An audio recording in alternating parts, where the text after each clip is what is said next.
And then just So Elinor, can you adjust your camera again? I think it slipped up again. And I'm saying good luck to you. I'm gonna mute myself here.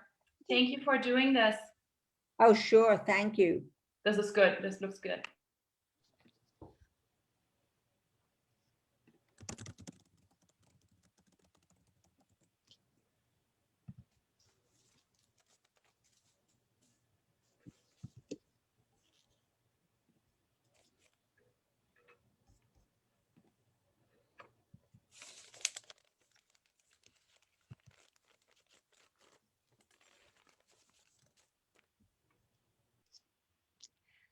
Welcome, everyone. Thank you so much for joining us. We're so happy to have you here with us today for today's tour.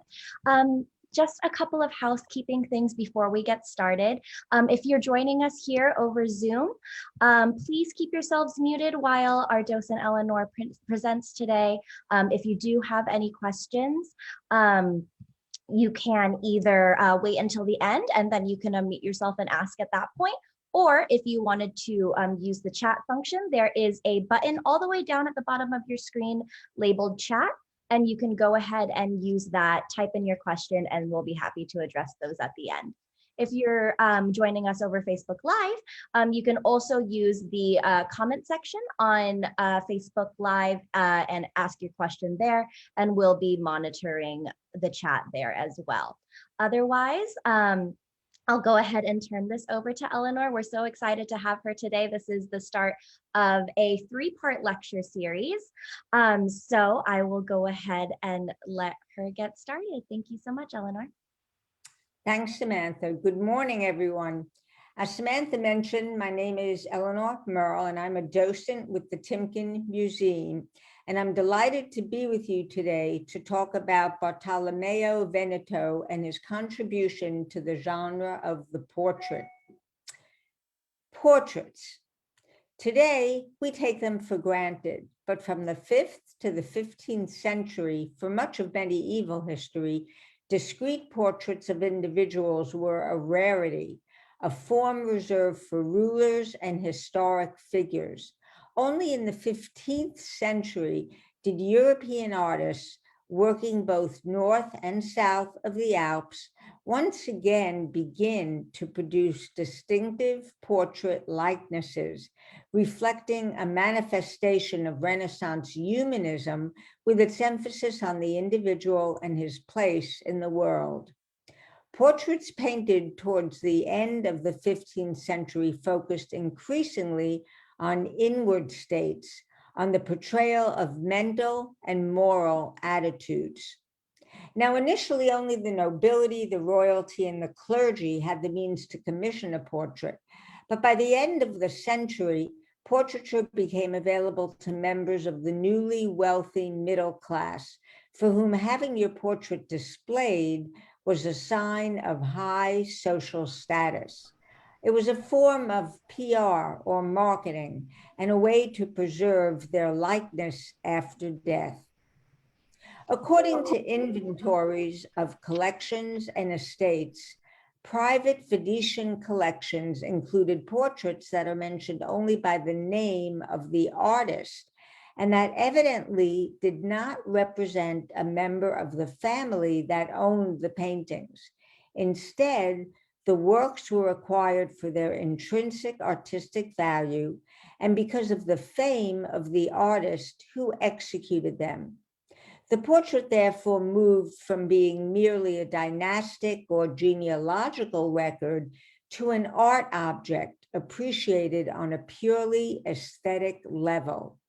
This change contributed in no small measure to the expansion of the genre. Bartolomeo Veneto was an Italian painter who worked in Venice, the Veneto, which is the mainland, and Lombardy. During his time in Venice, he studied under Gentili and Giovanni Bellini. The little information available about Bartolomeo Veneto's life has been derived from his signatures, dates, and inscriptions. His best-known works are half-length portraits of richly and fashionably dressed young men. These compositions are notable for the painstaking, detailed manner of painting the draperies and decorative details of the clothing. Bartolomeo Veneto's later works, and especially those done on commission in Milan, indicated influence from the artist Leonardo da Vinci. His early works consist of small devotional pictures. He changed his subject matter to suit his patrons as the interest in portraiture grew in Venice and the Veneto. His portraits became quite popular, and in his later life, Bartolomeo Veneto obtained many commissions in northern Italy. So just a bit of background. Now, in 15th century European portraiture, individuals stepped out from their subsidiary roles in altarpieces, frescoes, and mosaics, where they'd previously been shown as donor figures and consigned to subordinate positions, often on a diminutive scale. Some of these early portraits were intended to commemorate a significant event, such as a marriage, death, or ascension to power. Others recorded for future generations the features of an esteemed member of a family or social organization. Here's an example of a donor portrait showing the donor couple kneeling before the cross. Notice the reduced size of the couple. And let's consider for a moment what was going on at this time in the northern Netherlands. Northern European artists led the way in realistic portraits of secular subjects. The greater realism and detail of the northern artists during the 15th century was due in part to the finer brushstrokes and effects possible with oil colors, while the Italian and Spanish painters were still using tempera. Among the earliest painters to develop oil technique was Jan van Eyck. Van Eyck's portraiture was influential for its saturated, glowing, enamel-like colors, the result of new techniques in oil paintings, and above all, for the microscopic observation of representational details, including physiognomic and expressive character traits. This technique seemed to offer a new way of perceiving and rendering reality. The intense economic and commercial exchanges between Italian cities and the Low Countries during the 15th century led to the importation of Flemish art, which found ever greater numbers of admirers and collectors. Now, this man in a red turban, this self-portrait, is likely by the artist Jan van Eyck. Evidence for this is an inscription on the frame at the top of Van Eyck's personal motto, which says, "As I can," written in Greek letters. Now, it comes from the words that scribes often put at the end of a manuscript that they are just copied, quote, "as I can, not as I would," end of quote, which means this is the best I can do. I wish I could do better. A sort of humble thing to say, but Van Eyck hasn't taken the "I wish I could do better" part. He just says, "as I can," which seems anything but humble, especially as the capital I in the middle of the phrase can be a kind of play on Van Eyck's name, "as Eyck can," or "as I can." It does seem as though Van Eyck is showing off here what he can do. Some historians think this was a portfolio piece to show off his ability to potential patrons, to show how lifelike his portraits could be. In other words, how real he could paint. Look at the unsparing way he represents himself. If you look very closely, you can just see the stubble from the growth of his beard. If you look at his eye, the red veins are there, perhaps from looking at himself. There's really this wonderful sense of intimacy. The wrinkles, the sagging skin, the beginning of the way the cheeks are dropping on either side of his face. He's not idealizing himself in any way, but there's the age of the human body, and there's also a sense of history. He's taken his hat and he's wrapped it up so that it becomes a kind of turban. This references back to the ancient world, certainly to the East, as does the lettering, where you have Greek letters. You also have a mix of Greek and Arabic in the dates shown down below. Van Eyck signed his name along the bottom, quote, Van Eyck made me, and he has a very specific date because he states, quote, in 1433 on the 21st of October, end of quote. This very specific dating is unusual in the 15th century. It suggests perhaps that Van Eyck was aware of time in a particular way and of his place in history in a particular way. One scholar has noted that the typeface that is used is actually an archaic typeface that would have been recognized as old-fashioned. It suggests the artist is using history in a very conscious way that prompts the viewer to think historically, to think about the passage of time. It's rather amazing that those letters on the frame are not actually inscribed. He's painted them illusionistically to appear as though they were carved into the frames. But that's just paint. There's a real showing off of the illusions that the artist could create. As I mentioned, there's a sense the artist is looking at us through history, and he knew he would be doing that when he painted this more than 500 years ago. Let's turn now to Bartolomeo's earliest known work, his Madonna and Child of 1502. This beautiful, quintessentially Venetian mother and child is the earliest known picture by Bartolomeo Veneto. It represents the Madonna and Child seated behind a ledge, a river landscape, and a town beyond.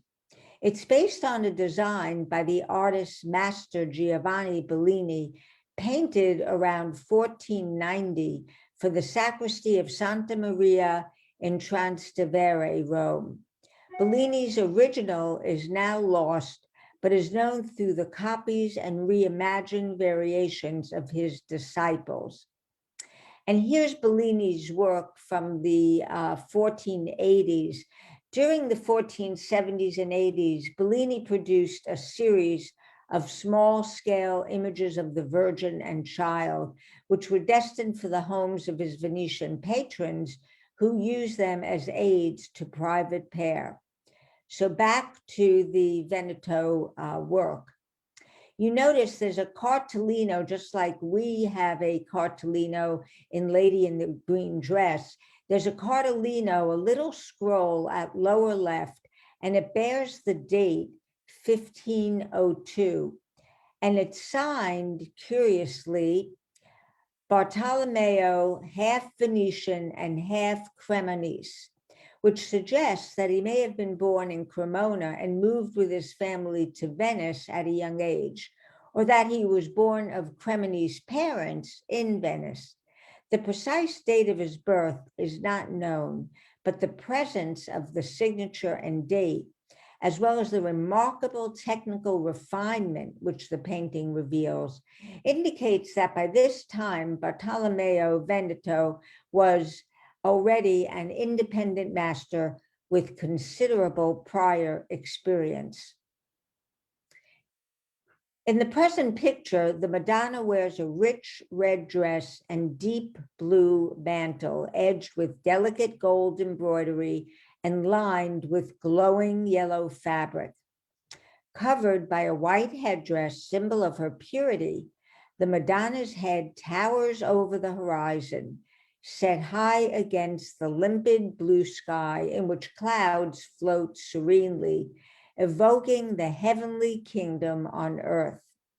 She holds the Christ child in her lap, her downcast eyes and solemn expression suggesting foreknowledge of the coming passion. The lively Christ child seems to wriggle away from his mother, his attention focused off to the right.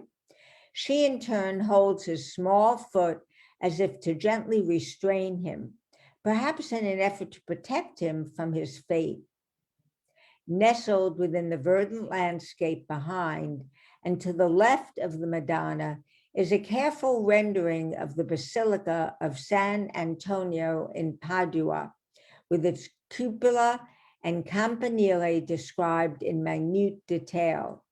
While this has led some scholars to conclude that the present picture was painted in Padua, it's also quite possible it was executed in Venice for a patron with Paduan origins, or for one with a special personal devotion to Saint Anthony. The Madonna and Child reflects Bartolomeo's fascination with the polish of Flemish painting, which was much admired at this time in Venice. This is seen in the depiction of the landscape background, in which the minute particulars of architecture and foliage are rendered with a miniaturist precision. Motifs such as the rounded treetops sprinkled with delicate highlights and the inclusion of tiny figures engaged in everyday tasks, such as the oarsman steering a boat filled with oxen at right, point to the Flemish tradition as well, in particular, the work of Hans Memling and Jan van Eyck, many of whose pictures were then in Venetian collections. As kind of a trivia note, since 2005, the record price for this artist at auction is $962,500 for Madonna and Child, which was sold at Christie's in New York in 2013. As mentioned, Bartolomeo studied with Leonardo da Vinci in Milan during the last decade of the 15th century, and he was greatly influenced by his style. The latter's portrait of Mona Lisa was groundbreaking. There, of course, has been much speculation and debate regarding the identity of the Mona Lisa's sitter. Scholars and historians have posited numerous possibilities, including that she's Lisa del Giocondo, wife of the Florentine merchant Francesco di Bartolomeo del Giocondo, hence the alternative title to the work, La Gioconda. That identity was first suggested in 1550 by the artist biographer Giorgio Vasari. The painting presents a woman in half-body portrait, which has a backdrop of a distant landscape. Yet this simple description of a seemingly standard composition gives little sense of Leonardo's achievement. The three-quarter view, in which the sitter's position mostly turns toward the viewer, broke from the standard profile pose used in Italian art and quickly became the convention for all portraits. It's one we do see in Veneto's works, and it's been used well into the 21st century. Her more relaxed pose was also revolutionary. The subject's softly sculptural face shows Leonardo's skillful handling of shading or sfumato, and reveals his understanding of the musculature and the skull beneath the skin. The delicately painted veil, the finely wrought tresses, and the careful rendering of folded fabric demonstrate Leonardo's studied observations and inexhaustible patience. In addition, the sensuous curves of the sitter's hair and clothing are echoed in the shapes of the valleys and rivers behind her. The sense of overall harmony achieved in the painting, especially apparent in the sitter's faint smile, reflects Leonardo's idea of the cosmic link connecting humanity and nature, making this painting an enduring record of Leonardo's vision. In its exquisite synthesis of sitter and landscape, the Mona Lisa set the standard for all future portraits. Now, the influence of the Mona Lisa on the Renaissance and later times has been enormous, revolutionizing contemporary portrait painting. Not only did the three-quarter pose become the standard, but also Leonardo's preliminary drawings encouraged other artists to make more and freer studies of their paintings and stimulated connoisseurs to collect the drawings. Through the drawings, his Milanese works were made known to the Florentines. Also, his reputation and stature as an artist and thinker spread to his fellow artists and assumed for them a freedom of action and thought similar to his own. Now, another artist who studied with Da Vinci was Giovanni Antonio Boltraffio, and here's a work by this artist in our collection. It's entitled Portrait of a Youth with an Arrow and dates from 1500. Boltraffio studied with Da Vinci in the last decade of the 15th century. Now, characteristic of the workshop of Leonardo and his circle of portraits of young, slightly androgynous men crowned with vine leaves or other allegorical symbols. Also favored is the idealized appearance in which the style of the artist, his ideal of beauty, had precedence over the actual appearance of the sitter. Here, Boltraffio depicts a young man holding an arrow, his blonde, wavy hair bound by a thin laurel headband known as a fillet. Wealth and sophistication are evident in his softly modeled garments of red, green, and black velvet, his fur-trimmed collar, and a brooch of pearls and jewels pinned to his tunic. Scholars have long speculated on the identity of this quiet, slightly androgynous figure. He may be the young Bolognese poet Girolamo Casio, who was an intimate friend of the artist, but his idealization suggests that this may not be a portrait at all, but a general, allegorical, more mythological subject. In fact, the arrow and the laurel leaf are symbols of the ancient god Apollo, the patron of poetry. But just to note, Girolamo Casio was a poet. So again, there's still a question as to whether this was an idealized portrait of Girolamo Casio. The youth seems lost in thought, his dreamy gaze looking past us. The subtle tones of his face have suffered over the years, but his gently modeled face, aristocratic features, and subtly animated expression clearly point to the influence of Leonardo da Vinci, who, as we mentioned, revolutionized Italian portraiture at the time.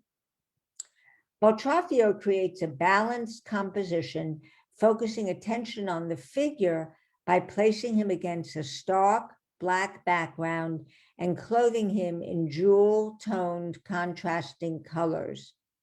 The artist's brilliant draftsmanship, a skill he honed in Leonardo's workshop, is evident in this work. The vibrant sense of life in the young man's curls is a testament to the latter's love of the movement of hair, which he saw as analogous to water currents and other paradigms of motion. Bartolomeo's experience as a painter at the Este court in Ferrara probably encouraged the decorative emphasis of his style. So back to Bartolomeo Veneto.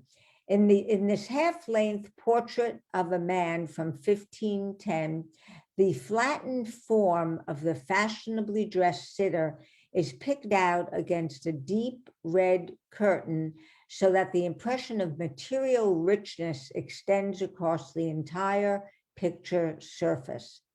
The precise layout and meticulous attention to costume detail are also characteristic of Bartolomeo's style in sacred subjects. This work borrows from Flemish models, a type of composition that places the subject against a background opening on one side to a landscape. And we saw that in the Mona Lisa also. The bust shown frontally with the face turned at a slight angle recalls earlier works. It's of particular interest because of the numerous symbols and allegorical allusions present in the sitter's clothing and in the metal on his cap.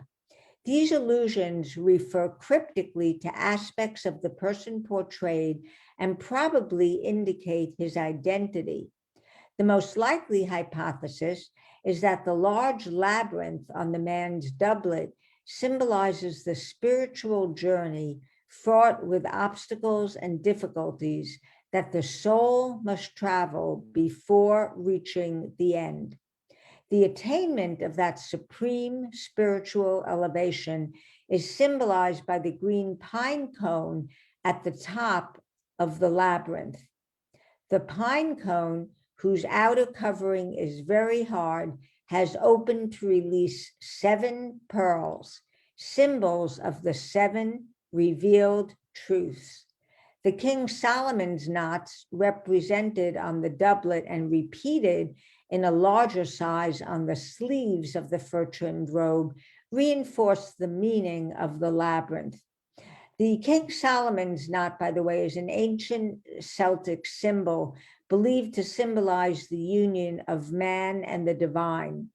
The absence of any beginning or end in the knot makes it a symbol of eternity and immortality, while the design of 2 entwined figures makes the knot a symbol of love. A small enameled plaque on one side of the hat depicts the landing of a ship whose mast is broken. The ship carries only 1 passenger, and the scroll above it bears the inscription, I quote, "Hope guides me," end of quote.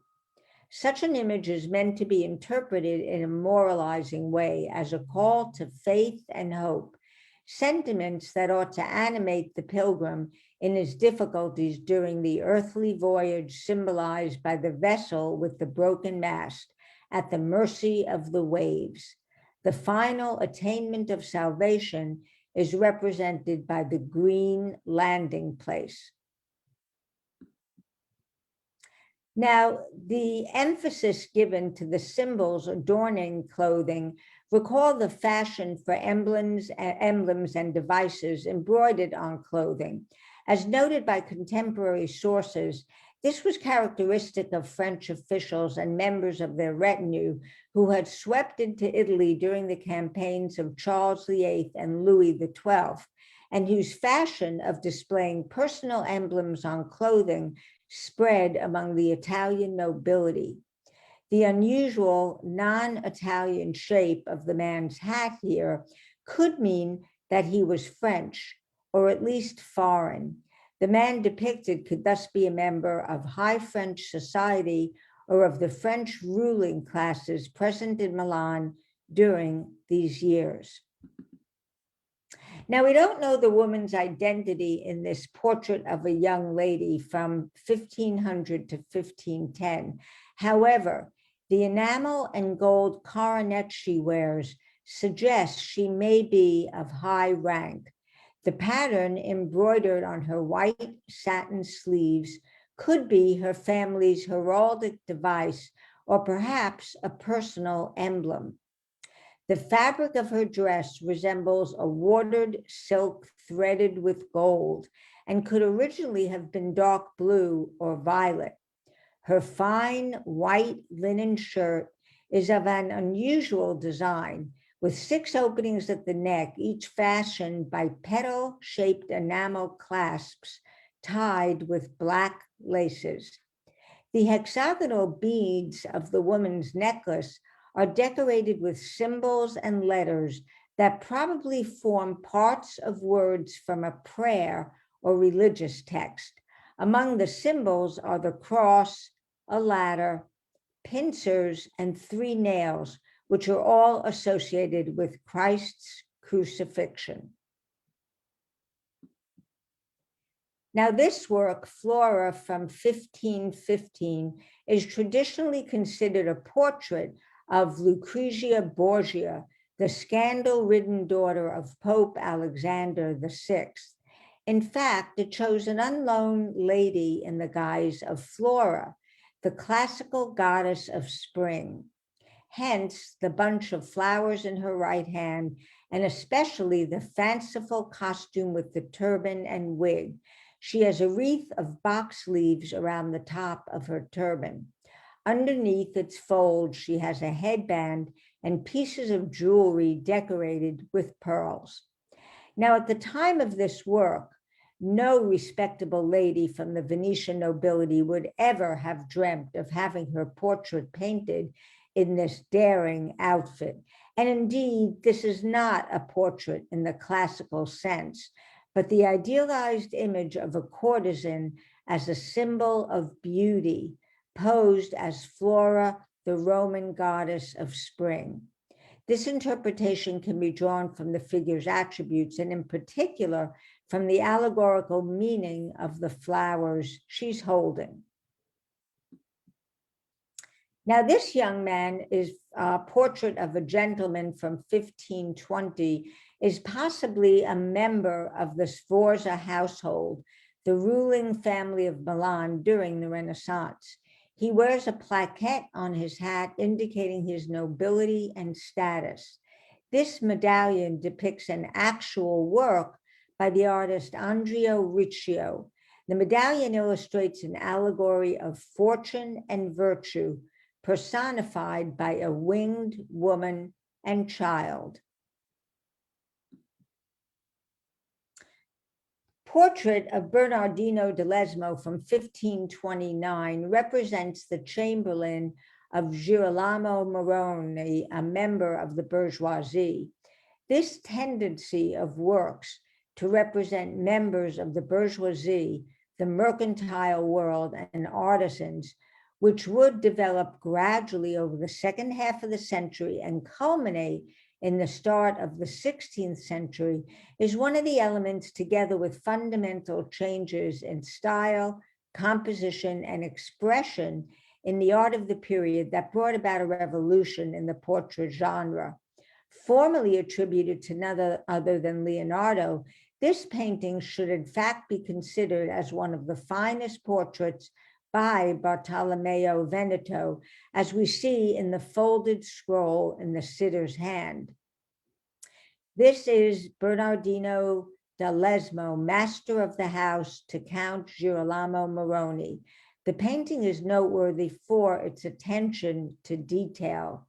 The white shirt, the lace protruding from the sleeves, the 3 rings on the left hand, the right hand resting on the hilt of a dagger, and the sumptuous drapery that forms the backdrop.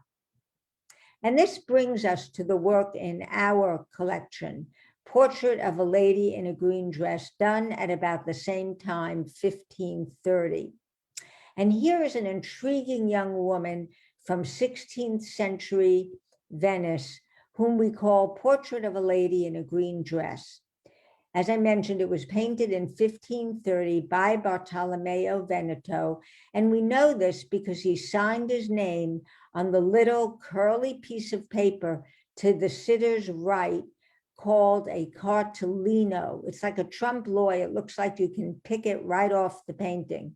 And we're pleased, of course, that this work is in the Timken collection. The subject is a woman viewed at 3/4 length against a background covered by a dark red velvet drape. Again, we've seen this in Veneto's work. The painting portrays her dressed in the height of fashion for the time, wearing a luxuriant dress of green silk, marked at the waist with a violet-colored belt, a shimmering gold blouse or fichu, and a long necklace of semi-precious lapis lazuli stones.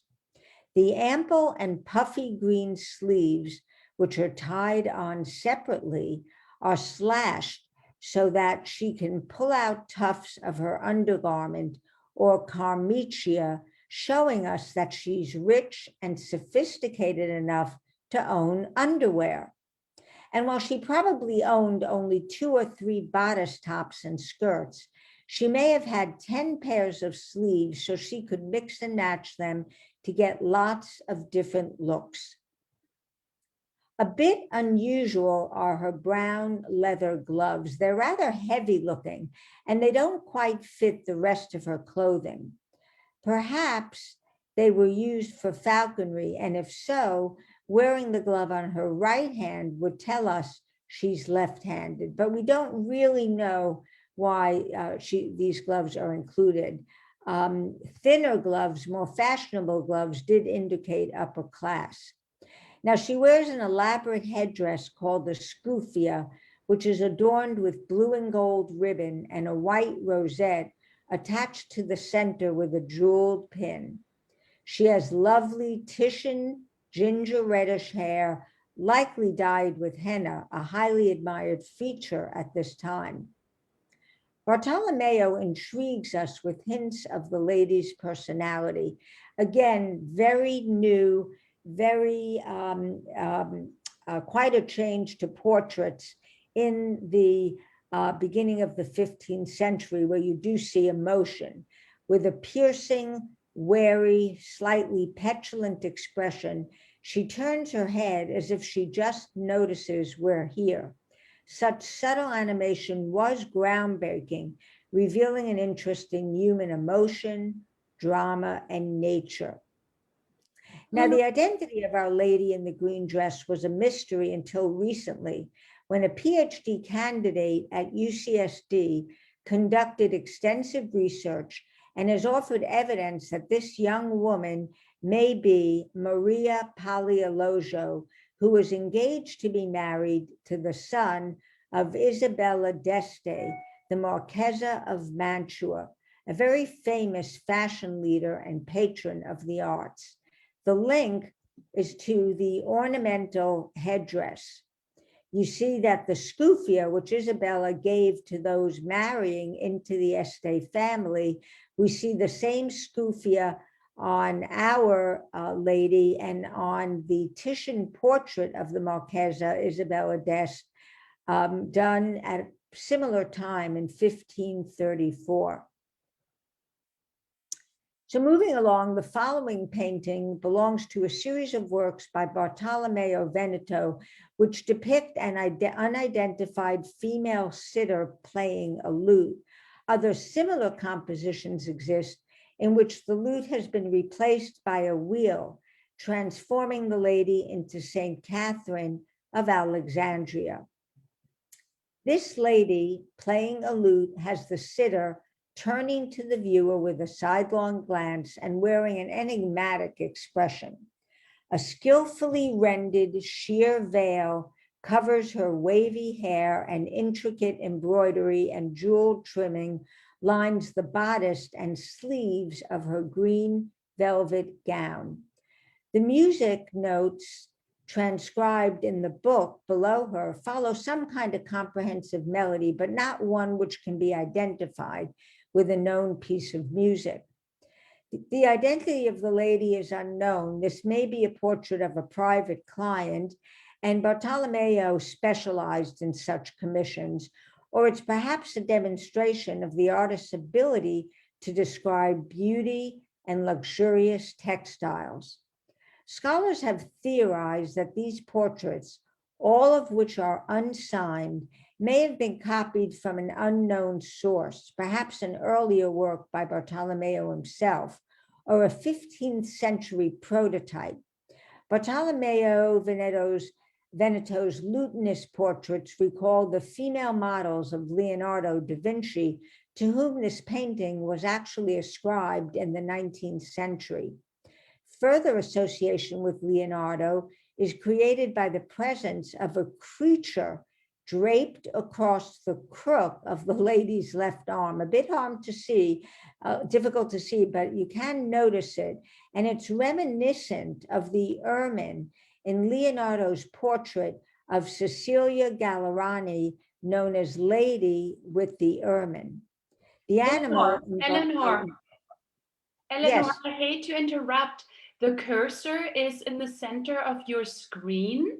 Would you mind moving it away? Because these paintings are so beautiful, and the cursor is sometimes in spots where, you know what, it's hard to see the painting. Thank you. I think now it's gone. Is it? I don't. Actually, now you have to move it further down or up, down.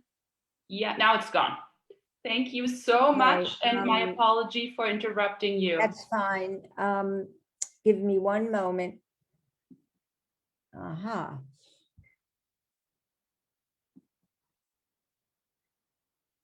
I am losing. Okay. Whoops. Okay, let me go back here. Scholars have, just to repeat, that these portraits, all of which are unsigned, may have been copied from an unknown work. But association, as I said, with Leonardo was done in the 19th century. But the animal in Bartolomeo's painting is not a live ermine, as in Leonardo's painting, but a dead one. The so-called zibellino, or flea pelt, was a sable fur frequently worn by high-ranking women in 16th century portraits and believed to repel fleas.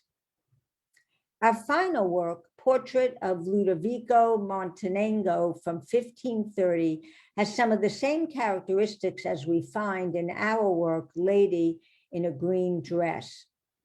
This elegant young man's identity is revealed on the strip of paper or parchment, the cartolina, which we saw in our work, which is curled around the pole in the upper left corner.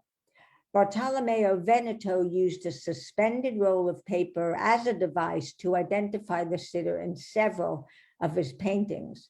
The inscription is difficult to read in places, but it appears to say Lodovico Montenegro at the age of some years, we don't know how many years, painted by Bartolomeo Veneto, the 16th of June, 1530. So this work was done just about at the same time as our work. And in the cartolino that exists in our work indicated the date and artist, not the sitter. So there was a difference in how Veneto used the cartolino. Ludovico wears a shirt of fine white linen embroidered with patterns in red cross stitch. His short scarlet coat is bordered with 3 stripes of crinkled slashed satin. One of his arms is under his coat and one emerges from it, holding his leather glove. The sleeves, which are not attached to the coat, are of plum-colored silk. Again, you have attached sleeves, and they're sewn with a triple line of gold thread around the cuff. They're embroidered with gold and decorated with slashes, revealing cloth of gold beneath. His small red cap is decorated with ornaments of gold with blue enamel and an exotic and expensive white ostrich feather. His codpiece of yellow and black satin bordered with scarlet protrudes from his black doublet, and his gloved hand rests on the hilt of his sword. He is richly dressed and must have been a very wealthy young man. Ludovico stands in front of a long piece of dark green velvet suspended from a series of fine threads. It's beautifully observed and painted, as is the way in which the edge of the fabric curls and creases beyond Ludovico's head. Bartolomeo Veneto seems to have had a particular appreciation for and understanding of the sensuous qualities of fabric, and he frequently used textiles as backdrops for his portraits, as he did in Lady in a Green Dress. It remains a source of continued astonishment that so infinitely complex a genre as portraiture should develop in so brief a space of time, indeed within only a few decades of the 15th century, especially in view of the constraints imposed upon it by the individual requirements of its patrons. Its complexity is revealed in its vast vocabulary of physical postures and facial expressions, and in the range of emblems and other attributes characterizing the sitters and symbolizing their spheres of influence. I hope I've enriched your understanding and appreciation of the work of Bartolomeo Veneto and his contemporaries, pioneers in the genre of portrait painting as we know it today. Join me for our next presentation in the series on June 22nd at 10 a.m. when we'll discuss the 17th century artist, and the title of the presentation is Anthony van Dyck and the Court of Charles I. Thank you all. Thank you so much, Elinor. That was so fantastic. Thank you so much. Virtual round of applause. If anyone has any questions, I'd be happy to, kind of pass those along. I do see actually one question already in the chat from Claire about if you have any idea about what size are most of his paintings, and they're is it oil on canvas, oil on wood, most of his? Do you happen to know? It is on wood. Some of them are on canvas. If you know the size of the lady in the green dress in our collection, most of his works were about that size. And I would ask, maybe Christina knows the dimensions of lady in the green dress. It's fairly large, maybe 3 feet by 2.5 feet. It's a fairly large work. So these works were meant to be impressive works. Yeah, size plays in a huge, kind of portion there, especially if you're, kind of commissioning a portrait. To have one, of a larger size is a big statement. So size definitely. I can tell you the dimension of the Timken piece. It's 85.9 by 67.6 centimeters. So that's roughly 33 by 26 inches.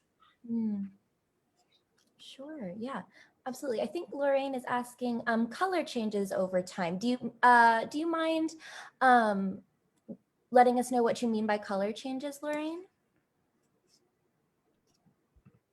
In the portraits?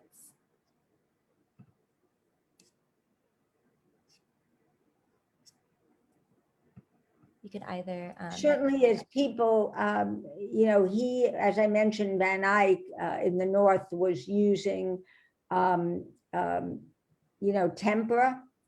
Tempera on panel was still primarily what was used. In Italy, it had its jump start in the Netherlands, but tempera was, primarily what was more used in Italy at this time, with the starting use of oil. Oh, yes. Lorraine is talking about the dark dress that you mentioned that was probably purple. She's asking if colors maybe darkened over time, maybe with, kind of wear or, kind of age, if that might be. Yeah, that's certainly possible. And of course, we're dealing with reproductions here. So we've got, works that have withstood the ages. I know the Our Lady in a Green Dress was, cleaned and fixed up and is quite brilliant now. But without that work being done, he used dark backgrounds to have the portraits pop. So that was quite characteristic of him to do his work, on dark backgrounds with a relatively limited color palette, which we're going to see in the 17th century with Anthony van Dyck, the beautiful, luscious colors that we start to see, much more so in the 17th century. Yes, yeah, definitely. As time goes on, the color palette tends to grow as we get, more different types of paints and things like that. So yes. Yeah, of course. Thank you so much, Lorraine. Any other questions? Maybe if you're joining us over Facebook, you can use the comment section if you did have a question there. But did anyone else have any other questions here in our Zoom room? I think it was so interesting to see, kind of Veneto's, the way his portraiture changes kind of over time. You can see, his style kind of morphing and changing a little bit, but I did notice that the eyes on some of his women tend to be kind of these very striking eyes. So it's really interesting to see his style over time. Thank you so much. And the display of emotion, you know, lady in a green dress definitely shows emotion, which some of even his earlier works did not. You know, his earlier works were more idealized images of individuals based upon you know, expected notions of what individuals should look like. As time moved on, the personality of the individual became, you know, more exposed. Yes. Yeah. Dee Dee Hollowell, I'm enjoying this absolutely wonderful talk very, very much. I also read that 30-page production from the UC San Diego student who researched the lady in green. And you mentioned the name, which is hard to pronounce, Paleologus or Maria Paleologus. And it's a trigger name because that is the name of the last of the emperors of Constantinople before the Ottomans took over. So clearly this was an escapee, as it were, from the slaughter of the royal family at that time. And Isabella d'Este was, of course, very, very ambitious for her family and her reputation, and correctly so, I suppose. And so when this lady in green, this Maria, died unexpectedly, and then a year later, the same son marries the sister. So they kept it in the family, essentially. Yes. Mm-hmm. And what my point was to make, this came from that same paper, that Isabella d'Este, I forget, is it ducal family? From the dukes. So they are next to royalty. And this young lady was imperial blood. So it was a step up from the ducal prestige. So definitely somebody to keep. So when she died, then she, as I say, the son married the sister. The paper went on to say, if you look very carefully at her, the rings on her, let's see, that would be for her, the left hand, they're both engagement rings. The first one being when she was about 8, very tiny on her pinky, and then the other one being the later re-engagement, because this wonderful son of Isabella d'Este was such a flagrant gadabout town that there really was a question whether he was eligible at all, and there was a lot of negotiation going back and forth. So those rings represent both the first and the second engagement. Mm-hmm. Of course, she dies. So very, very you mentioned she died, and another kind of strange mystery is that she which we know she was poisoned. Oh, you know she was poisoned. I didn't know. Yes, she was poisoned, and we don't know by who or by whom, but it was rather convenient that her sister was available to marry. Wow. Yeah. Okay. Thank you. Thank you so much. Thanks, Dee Dee. Yeah. Well, thank you so much. I don't see any other questions, but thank you again to Elinor. That was such a fantastic presentation. Before you guys go, as Elinor mentioned, this is, kind of part 1 of a lecture series. The second part is going to be on Anthony Van Dyck, and it'll be happening same time next week. So Tuesday, June 22nd at 10 a.m. Please join us if you are available. We also have other events, other tours happening through the Timken, our regular Thursday tour. You can find all of the information for those on the Timken website. So please feel free to check that out, and we'd be happy to have you join us there. Otherwise, thank you so much for joining us today. And again, thank you to Elinor, and otherwise have a great day. Thank you all. Thank you. Thank you.